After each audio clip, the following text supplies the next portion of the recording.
कार्तिक मास में जो मनुष्य ये 3 चीजें दान करता है तो यकीन मानो जीवन में कभी गरीब नहीं रहेगा।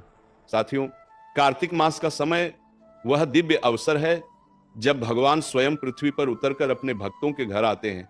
ये मास केवल पूजा या व्रत का नहीं, बल्कि आत्मा को शुद्ध करने और अपने जीवन के पापों को मिटाने का अवसर है।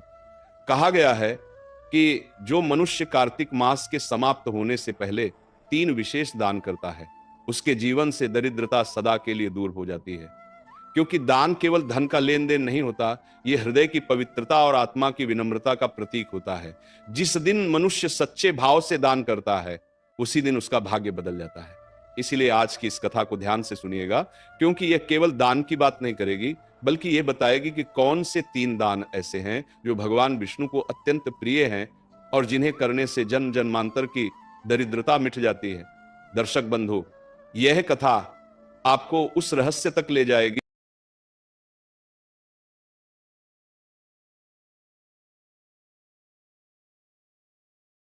कि जो हमारे ऋषि मुनियों ने अपने अनुभव से पाया था कि धन तब तक सुख नहीं देता जब तक वह दूसरों के काम ना आए। तो आइए आज हम उस दिव्य रहस्य को समझते हैं कि कार्तिक मास के जाने से पहले वे कौन से 3 दान हैं जो जीवन में कभी भी कमी नहीं आने देते। साथियों, कार्तिक मास का पहला और सबसे पवित्र दान है दीपदान। दीपदान का अर्थ केवल एक दीपक जलाना नहीं है, बल्कि अपने भीतर के अंधकार को मिटाना है। जब हम दीपक जलाते हैं तो वह केवल तेल और बाती का नहीं होता, उसमें हमारी श्रद्धा, हमारी भक्ति और हमारी कृतज्ञता जलती है। कहा गया है कि जब व्यक्ति तिल के तेल का दीपक जलाकर भगवान विष्णु, तुलसी माता और गंगा मैया के नाम से दान करता है तो वह स्वयं अपने जीवन का अंधकार मिटा देता है। प्रिय भक्तों, जब कार्तिक मास की संध्या बेला होती है और सूर्य पश्चिम दिशा में ढलने लगता है, तब वो समय सबसे शुभ होता है। उसी समय अपने घर के आंगन में तुलसी के पौधे के पास या किसी मंदिर में तिल के तेल का दीप जलाइए और उस दीप को जलाते समय मन में ये भावना रखिए, हे प्रभु, जैसे ये दीप अंधकार को मिटाता है, वैसे ही मेरे भीतर के अज्ञान, लोभ, क्रोध और मोह को भी मिटा दीजिए। जो मनुष्य इस भावना के साथ दीप दान करता है, उसके जीवन में कभी अंधकार नहीं रहता। तुलसी माता के समीप तिल का दीपक जलाने का अर्थ यह है कि आप धर्म और समर्पण का दीप जलाते हैं। जिस घर में प्रतिदिन तुलसी माता के नीचे दीप जलाया जाता है, वहां राक्षसी शक्तियां प्रवेश नहीं कर पाती, वहां दरिद्रता नहीं टिकती, वहां कलह नहीं होता। माता लक्ष्मी स्वयं उस घर में प्रवेश करती हैं और कहती हैं, जहां दीपक जलता है वहां मैं वास करती हूं। कार्तिक मास के प्रत्येक दिन और विशेषकर पूर्णिमा या अमावस्या की रात को यदि मनुष्य भगवान विष्णु के मंदिर में जाकर तिल के तेल का दीपक जलाए तो उस दीपक की लौ सीधी स्वर्ग लोक तक जाती है। भगवान स्वयं कहते हैं, जो मेरे नाम से दीप जलाता है, मैं उसके जीवन के अंधकार को मिटा देता हूं। प्राचीन कथा में वर्णन आता है कि एक निर्धन स्त्री थी जो पूरे साल कुछ न कुछ बचाकर कार्तिक मास में दीप दान करती थी। एक बार उसने केवल एक दीप जलाया, परंतु उस दीप में इतनी श्रद्धा थी कि स्वर्गलोक में भी उसकी ज्योति दिखाई दी। भगवान विष्णु ने प्रसन्न होकर कहा, इस स्त्री का कोई भी जन्म अंधकार में नहीं रहेगा, अगले जन्म में वह उसी नगर की रानी बनी। इसीलिए कार्तिक मास के अंतिम दिनों में जब ये पवित्र काल समाप्त होने को होता है, तब यदि कोई व्यक्ति तिल के तेल का दीप जलाकर दान कर देता है तो वह अपने जीवन की दरिद्रता को सदा के लिए समाप्त कर देता है। जो दीप आप आज जलाते हैं वह केवल मिट्टी का दीपक नहीं होता, वह आपके आने वाले भविष्य की नींव होता है। उस दीप में आपकी श्रद्धा का प्रकाश, आपके कर्म का तेज और आपके भाग्य का उजाला समाया होता है। प्रिय भक्तों, ध्यान रखिए, दीपक केवल एक क्षण के लिए नहीं जलता, वह आपके आने वाले समय को प्रकाशित करता है। जो मनुष्य कार्तिक मास में तिल का दीप दान करता है, उसके पाप नष्ट हो जाते हैं, पूर्वज तृप्त होते हैं और भगवान विष्णु स्वयं उस व्यक्ति के जीवन में सौभाग्य का दीप जला देते हैं। इसलिए आज जब संध्या का समय हो तो श्रद्धा से दीपक जलाइए, उस दीपक की लौ से भगवान के चरणों को प्रणाम कीजिए और कहिए, हे प्रभु, इस दीप के प्रकाश से मेरा मन भी प्रकाशित हो जाए। यही दीपदान आपके जीवन का सबसे बड़ा पुण्य बन जाएगा। साथियों, दूसरा दान है वस्त्र दान। प्रिय दर्शकों, कार्तिक मास में किया गया प्रत्येक दान अद्भुत फल देता है, परंतु वस्त्र दान ऐसा पुण्य कर्म है जो मनुष्य के भीतर दया, करुणा और विनम्रता का प्रकाश जगाता है।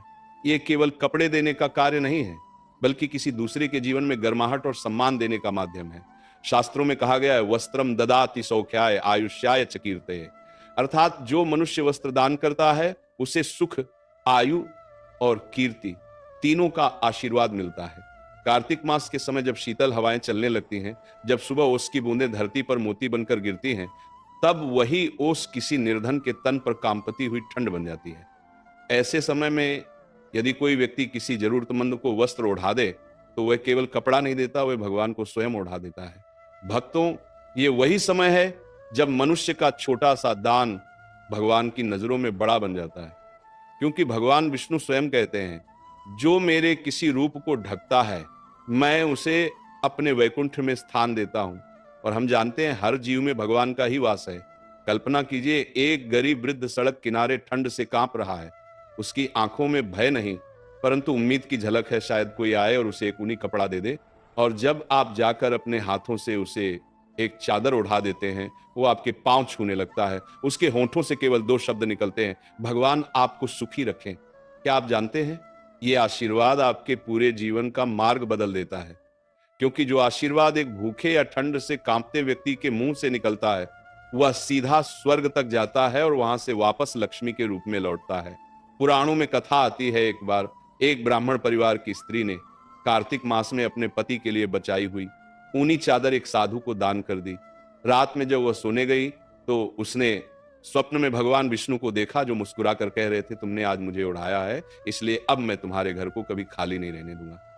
अगले ही दिन उस परिवार को नगर के राजा से धन, सम्मान और अन्न प्राप्त हुआ। प्रिय भक्तों, वस्त्र दान केवल वस्त्र का त्याग नहीं है, ये अहंकार का त्याग है। दान वही सच्चा होता है जो बिना दिखावे के किया जाए, जो हृदय की करुणा से निकलकर किसी दूसरे के चेहरे पर मुस्कान बनकर पहुंचे।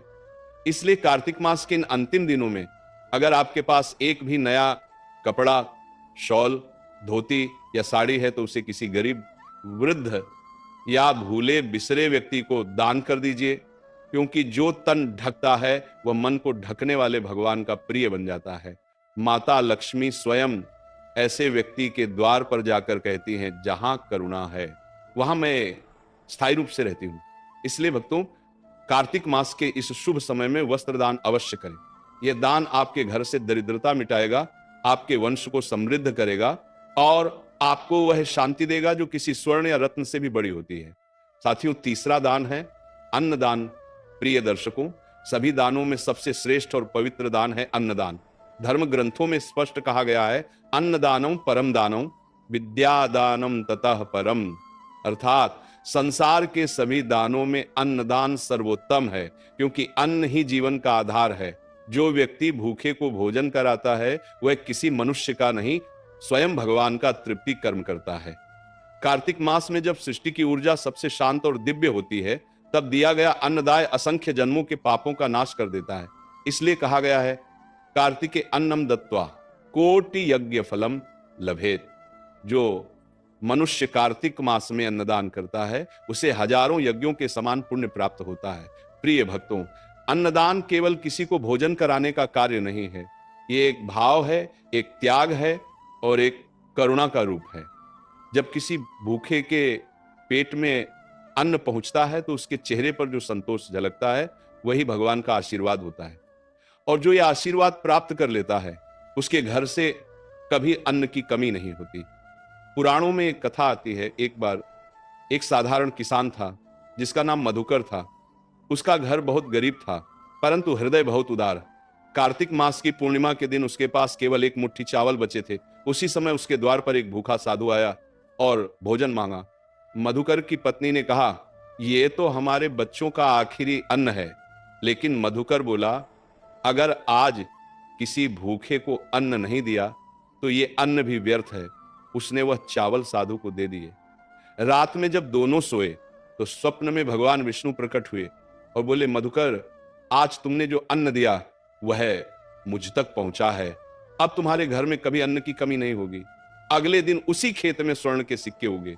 तब से कहा गया, अन्नम ब्रह्म स्वरूपम, अर्थात अन्न में स्वयं भगवान का वास होता है। प्रिय भक्तों, यदि कोई व्यक्ति कार्तिक मास में किसी ब्राह्मण, साधु, गायशाला या किसी गरीब परिवार को भोजन दान करता है तो उसके पूर्वज तृप्त होते हैं, उसका घर अन्न से परिपूर्ण रहता है और भगवान विष्णु स्वयं उस ग्रह को आशीर्वाद देते हैं।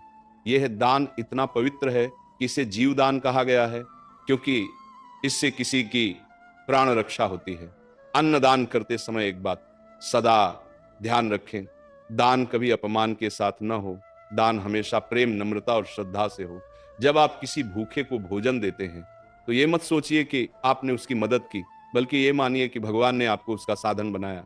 प्रिय दर्शकों, जब भी घर में अन्न पकाएं, उस अन्न का एक भाग गौ माता, पक्षियों या किसी भूखे को अवश्य दें, क्योंकि जो व्यक्ति अपने अन्न में दूसरों का हिस्सा रखता है उसके घर में सदा समृद्धि रहती है। कार्तिक मास में अन्नदान करने से व्यक्ति का भाग्य प्रकाशित होता है, जीवन से दरिद्रता मिटती है और उसके वंश में कभी कोई भूखा नहीं मरता। कहा गया है, अन्नम ददाति यह भक्त्या स विष्णु लोकम व्रजति।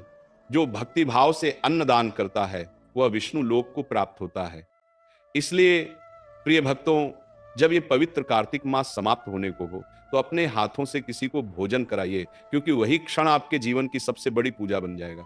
अंत में बस इतना याद रखिए, दीप से अंधकार मिटता है, वस्त्र से ठंड मिटती है, पर अन्न से भूख मिटती है, और यही सबसे बड़ा धर्म है।